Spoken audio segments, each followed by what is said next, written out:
विद्यार्थी मित्र, मागच्या लेक्चरमध्ये मागच्या व्हिडिओमध्ये आपण सेल्स ऑफ इम्युनिटी हा पॉइंट डिस्कस केलेला आहे. आता या व्हिडिओमध्ये आपण आज पुढचा मुद्दा डिस्कस करतो आहोत आणि तो मुद्दा म्हणजे वॅक्सिनेशन.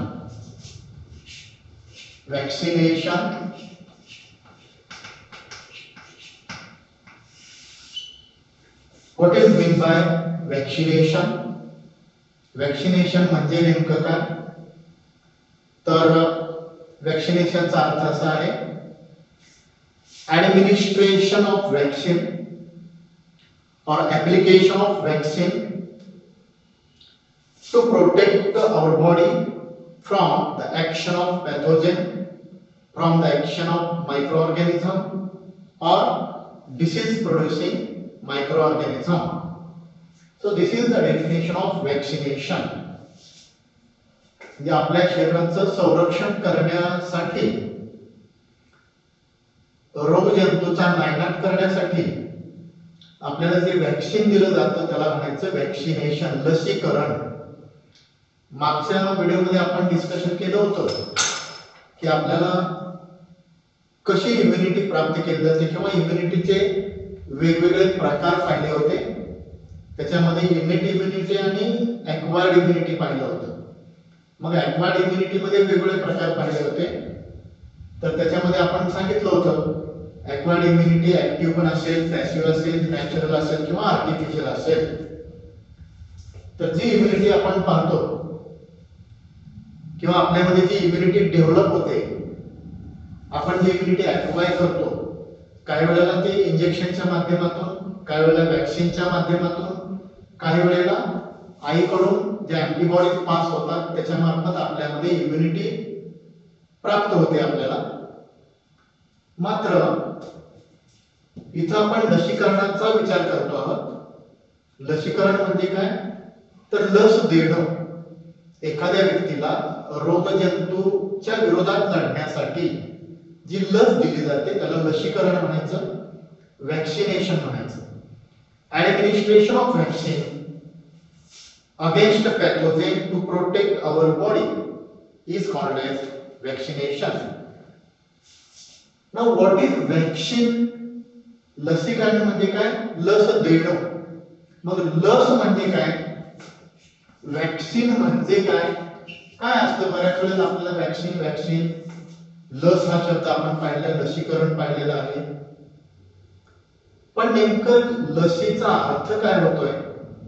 तर लस म्हणजे दुसरं तिसरं काहीही नाही, तर त्याच रोगाचे जंतू आपल्या शरीरामध्ये सोडले जातात. Vaccine is nothing but the antigenic preparation. Vaccine is nothing but inactivated or weakened or killed or half killed or attenuated pathogens or antigens. Vaccine म्हणजे काय आहे? अँटीजेनच आहे. अँटीजेनिक प्रिपरेशन. अँटीजेनिक प्रिपरेशन. मात्र हे अँटीजेन कसं केलं असतंय? हे अँटीजेन कसले असते? ऍक्टिव्ह स्टेट मध्ये जर आपल्या शरीरामध्ये सोडलं तर हे अँटीजेन आपल्या शरीरामध्ये कुठल्या तरी प्रकारचा आजार डेव्हलप करणार आहे. आणि म्हणून ऍक्टिव्ह अँटीजेन इन्सर्ट न करता हे जे अँटीजेन आहे, अँटीजेनिक प्रिपरेशन आहे, ते काय केलं जातं? एक तर इट इज किल्ड और हाफ किल्ड और weakened और इनएक्टिवेटेड. म्हणजे वॅक्सिन म्हणजे नेमकं काय? एखाद्या रोगाचे जंतू म्हणजेच अँटीजेनिक प्रिपरेशन की जे मृत अवस्थेमध्ये किंवा अर्धवट मेलेल्या अवस्थेमध्ये किंवा वीक करून, इनएक्टिव्ह करून, दुर्बल करून आपल्या शरीरामध्ये सोडलं जातं, त्याला म्हणायचं वॅक्सिन. आणि मग हे एकदा वॅक्सिन आपल्या शरीरामध्ये गेलं की त्याच्या विरोधात अँटीबॉडी तयार होतात.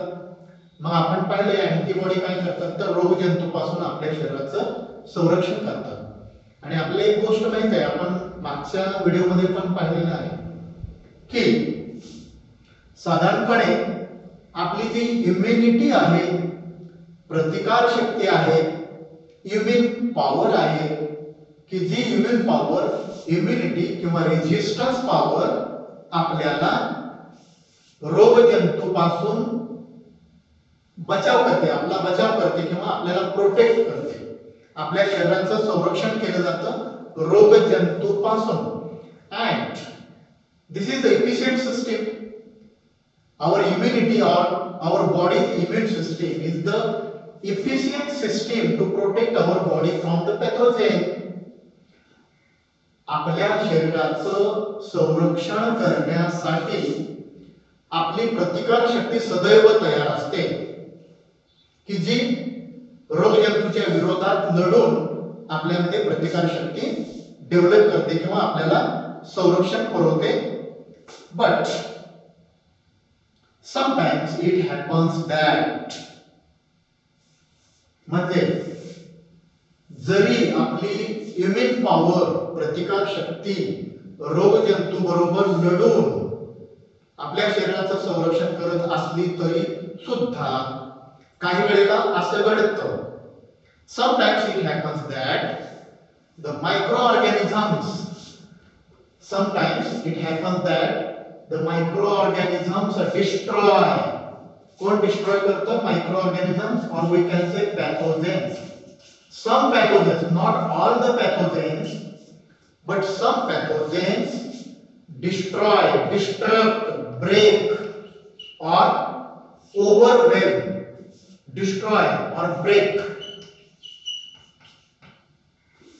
काही वेळेला हे रोगजंतू आपल्या शरीरामध्ये प्रवेश करतात आणि आपली इम्युनिटी डिस्ट्रॉय करतात, आपली प्रतिकार शक्ती चिरडून टाकतात, ब्रेक करतात, आपल्या प्रतिकार शक्तीला नष्ट करतात। आणि मग एकदा आपली प्रतिकार शक्ती नष्ट झाली की मग यांचं काम सुरू होतं, पॅथोजनचं काम सुरू होतं। आणि मग हे पॅथोजन काय करतात?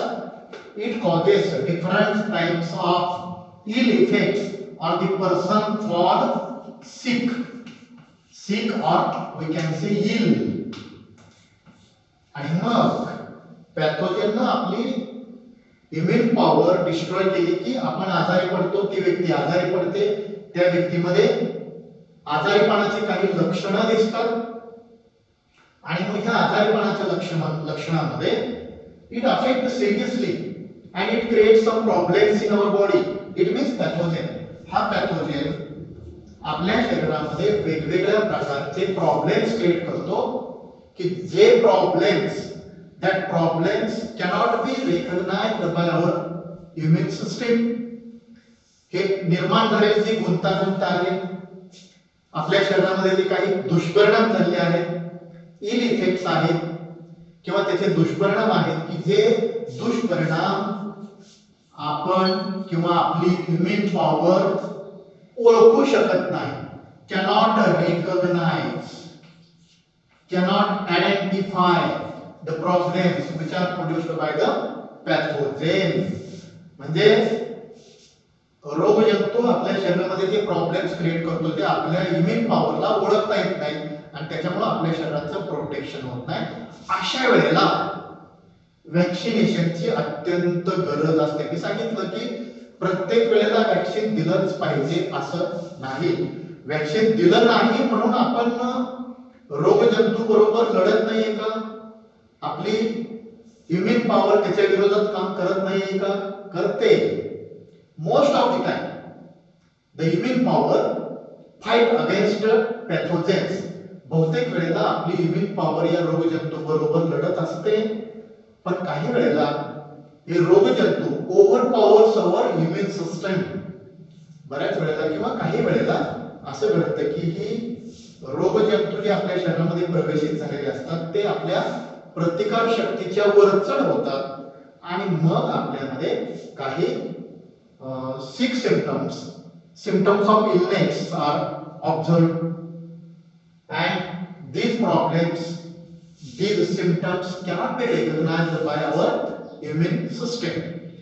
अशा वेळेला मात्र आपली इम्युन सिस्टीम काम करण्याची होती किंवा त्या सिस्टीमला हे आयडेंटिफाय होत नाही नेमकं काय करायचं. मग अशा वेळेला वॅक्सिनेशनची आवश्यकता असते. मग वॅक्सिन करतं काय नेमकं. समजा तुम्ही मग वॅक्सिन दिलं, आपल्या इम्युन पॉवरला हे आयडेंटिफाय करता आलं नाही, रेकग्नाइज करता आलं नाही, ओळखता आलेलं नाही नेमकं कसं त्याच्यावरती ऍक्ट व्हायचं, रिॲक्ट व्हायचं, काय करायचं ते. मग वॅक्सिन नेमकं करतं काय. तर वॅक्सिन और vaccination is the way to teach. Vaccination काय करतं की वॅक्सिनेशन आपल्या इम्युन पॉवरला शिकवतं. It is the way to teach the immune power how to recognize, how to recognize and eliminate how to recognize and eliminate the pathogen. Vaccine काय करतं, जेव्हा आपली प्रतिकार शक्ती या रोगजंतूला ओळखू शकत नाही, त्याचे दुष्परिणाम ओळखू शकत नाही, अशा वेळेला वॅक्सिनच्या माध्यमातून आपल्याला ते ओळखता येतं. कारण वॅक्सिन काय करतं तर आपल्या प्रतिकार शक्तीला ते शिकवतं कसं ओळखायचं, रोगजंतूला ओळखायचं कसं, रोगजंतूवरती मात कशी करायची, रोगजंतूला इलिमिनेट कसं करायचं, डिस्ट्रॉय कसं करायचं, डिस्ट्रक्ट कसं करायचं, हे या वॅक्सिनच्या माध्यमातून शिकवलं जातं. म्हणून वॅक्सिनेशन अत्यंत महत्त्वाची प्रक्रिया आहे. Generally vaccination is primary preventive measure. वॅक्सिनेशनच्या माध्यमातून आपल्याला प्रायमरी प्रिव्हेंशन करता येतं या रोगजंतूच्या विरोधात. Generally vaccination control different types of diseases. आणि हे वॅक्सिनेशन काय करतं, वेगवेगळ्या प्रकारच्या आजारावरती मात, एकदा वॅक्सिन दिलं की आपल्याला वेगवेगळ्या आजारावरती मात करता येऊ शकते. जशी वेगवेगळ्या प्रकारची वॅक्सिन्स आहेत. पोलिओचं वॅक्सिन असेल, हुपिंग कफचं वॅक्सिन असेल, टिटॅनसचं वॅक्सिन असेल, मिजल्सचं वॅक्सिन असेल, हिपॅटायटिसचं वॅक्सिन असेल, अनेक प्रकारचे वॅक्सिन्स आहेत की जे वॅक्सिन आपल्याला प्रायमरी प्रिव्हेंटिव्ह मेजर्स पुरवतं की किंवा रोगजंतूला प्रतिबंध करतं, प्रतिकार करतं. ओके, म्हणून वॅक्सिनेशनची आवश्यकता आहे. आता ही जी वॅक्सिन्स आहेत ती वॅक्सिन सगळ्यांना दिली पाहिजेत का, तर निश्चितपणे बहुतेक लोकांना ही वॅक्सिन्स दिली पाहिजे. ॲज मेनी ॲज पॉसिबल, जेवढं शक्य असेल तेवढ्या लोकांना हे वॅक्सिनेशन दिलं पाहिजे. आणि vaccination is not only an important fact for an individual, but it is also useful for the society. Vaccination हे फक्त एकट्या व्यक्तीपुरतं महत्त्वाचं नव्हे, तर वॅक्सिनेशन हे पूर्ण समाजाचं आरोग्य चांगलं राहण्याच्या दृष्टीनं अत्यंत महत्त्वाचं आहे. मग आपल्याला मागच्या वेळेला पण मी तुम्हाला सांगितलंय वॅक्सिन इम्युनिटीमध्ये इम्युनिटी वॅक्सिनच्या माध्यमातून कशी प्राप्त होते ते कुणीही केलं ते तुम्हाला सांगितलेलं आहे. तुमच्या लक्षात आलं असेल की फादर ऑफ इम्युनॉलॉजी कुणाला म्हटलेलं आहे आणि ते कशामुळे म्हटलेलं आहे. म्हणजेच वॅक्सिनचा शोध पहिल्यांदा कुणी लावलं हे आपल्याला माहित असणं गरजेचं आहे. तर असं याच्यामध्ये पण पाहिलं, पुन्हा एकदा मी सांगतो आहे. तर एडवर्ड जेन्नर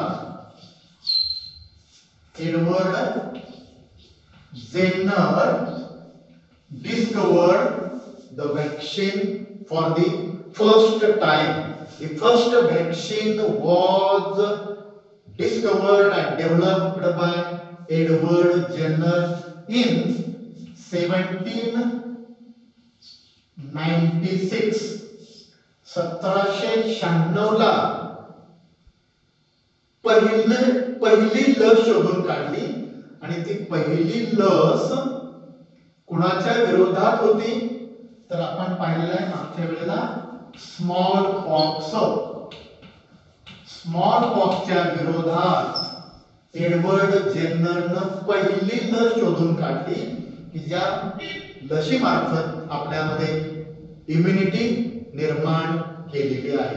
आता ही जी लस आहे या लसीचं काम चालतं कसं, तर सर्वसाधारणतः लसीकरण केल्यानंतर लस दिल्यानंतर vaccines teach the body to recognise the pathogen. हे लसीकरण काय करतं, दोन काम करतं. दोन काम कोणती करतं, त्यातलं हे पहिले एक महत्त्वाचं काम आहे, vaccines teach the body to recognise the pathogen. And second function, the vaccines stimulate the antibodies. हे काय करतं, दोन गोष्टी बघा. वॅक्सिन एक तर आपल्या इम्युनिटीला पॅथोजेन कसा ओळखायचा आणि त्याला इलिमिनेट कसं करायचं हे सांगतं, हे शिकवतं. आणि दुसरं, it stimulate antigen antibodies. Antigen आत गेलं, पॅथोजेन म्हणजे अँटीजेन आहे, आणि हे अँटीजेन आत गेलं की अँटीबॉडीज तयार केल्या जातात, आणि अँटीबॉडी एकदा तयार झाल्या की मग आपल्याला त्या रोगजंतूपासून मुक्तता मिळू शकते किंवा तो रोगजंतू मारला जाऊ शकतो आपल्या इम्युन पॉवर मार्फत, आपल्या प्रतिकार शक्ती मार्फत, आणि मग आपल्या शरीराचं ऑटोमॅटिक प्रोटेक्शन केलं जातं. आता ही लस तयार कशी केली जाते, तर आता इथं याच्यामध्ये सांगितलेलं नाही तरी पण सांगतो मी. लस तयार करताना काय केलं जातं, हे जे पॅथोजेन्स आहेत ते रोगजंतू किंवा अँटीजेन आहे, लस तयार करताना हे पॅथोजेन एका कल्चर मीडियम मध्ये त्यांना वाढवलं जातं, ग्रो केलं जातं. हे पॅथोजेन वाढवायचे, त्यानंतर त्यांना इनऍक्टिव्हेट करायचं किंवा त्याला दुसरा शब्द आहे अटेन्युएशन. त्यांना अटेन्यूट केलं जातं, इनऍक्टिव्हेशन केलं जातं त्याचं. आणि इनऍक्टिव्हेशन केलं की त्याच्यामध्ये ऍडज्युव्हंट ऍड केलं जातं, ऍडज्युव्हंट, आणि त्याच्यानंतर त्याला डायल्यूट केलं जातं, आणि हे डायल्यूट केल्यानंतर मग ते वॅक्सिन वापरात आणलं जातं. पण वापरण्यापूर्वी त्याच्यावरती अनेक प्रक्रिया केल्या जातात. डायरेक्ट ह्यूमन बीइंगला कुठलीही लस तयार झाल्याबरोबर अप्लाय केली जात नाही, आणि म्हणून ते सेफ आहे, निश्चितपणे सेफ आहे. कुठलीही लस सेफ आहे, सुरक्षित आहे का, कारण त्याच्यावरती अनेक प्रकारच्या प्रोसेस केल्या जातात. त्याच्यावरती एक्झामिनेशन केले जाते, वेगवेगळ्या टेस्ट केल्या जातात, आणि मग आपल्याला ती लस दिली जाते. सर्वसाधारणपणे माणसाला लस देण्यापूर्वी वेगवेगळ्या प्राण्यांच्या वरती त्याची टेस्ट घेतली जाते, जसं की रॅबिट असेल, रॅट असेल किंवा रिसस मंकी असेल, याच्यावरती ही टेस्ट घेतली जाते आणि मग ते आपल्याला दिली जाते. आणि म्हणून वॅक्सिनेशन हे अत्यंत सेफ आहे. या वॅक्सिनेशनचा जनरली कुठल्याही प्रकारचा साइड इफेक्ट आढळत नाही. There is no side effect, and if there is side effect, या वॅक्सिनचा जरी साइड इफेक्ट काही प्रमाणात असला तरी तो अत्यंत माइल्ड स्वरूपात असतो. एकतर व्हेरी रेअर, अत्यंत दुर्मिळ पद्धतीने त्याचे साइड इफेक्ट दिसतात. खूप रेअरली त्याचे साइड इफेक्ट आहेत. दुर्मिळ त्याचा साइड इफेक्ट दिसतो, आणि जर समजा दिसलाच तर तो फारसा विचार करण्यासारखा नसतो. अतिशय सौम्य पद्धतीचे त्याचे साइड इफेक्ट दिसतात, आणि म्हणून कुठलीही लस ही अतिशय सेफ स्वरूपात असते, सुरक्षित असते, आणि म्हणून आपल्याला ते घेणं सोयीचं आहे. आता ही लस कुणाला द्यायची? लहान बाळाला पण दिली जाते, आपल्याला माहिती आहे. बाळाच्या आईला देतात का? दिली तर केव्हा जायची? आपल्या मनामध्ये प्रश्न निर्माण येऊ शकतो. ही लसीकरण, आता याच्याबद्दल बरेचसे गैरसमज सुद्धा आहे की प्रेग्नंट स्त्रियाला लसीकरण द्यायचं नाही, लहान बाळाला लस द्यायची नाही, वगैरे वगैरे वगैरे. आणि अलीकडे आपल्यामध्ये अवेअरनेस आलेला आहे, पण बऱ्याच लोकांच्या मध्ये आणखीन काही प्रमाणात याच्याबद्दल गैरसमज आहे. आता प्रेग्नंट जी फिमेल आहे तिला लस द्यायची का? दिली तर कोणती द्यायची?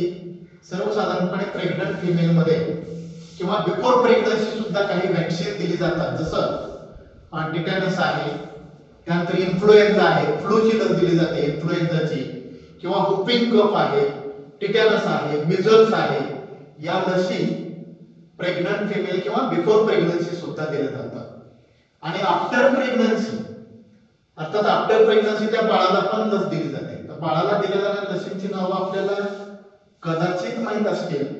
उदाहरणार्थ लहान बाळाला जी लस दिली जाते जन्मल्याबरोबर BCG नावाची लस. कशा विरोधात?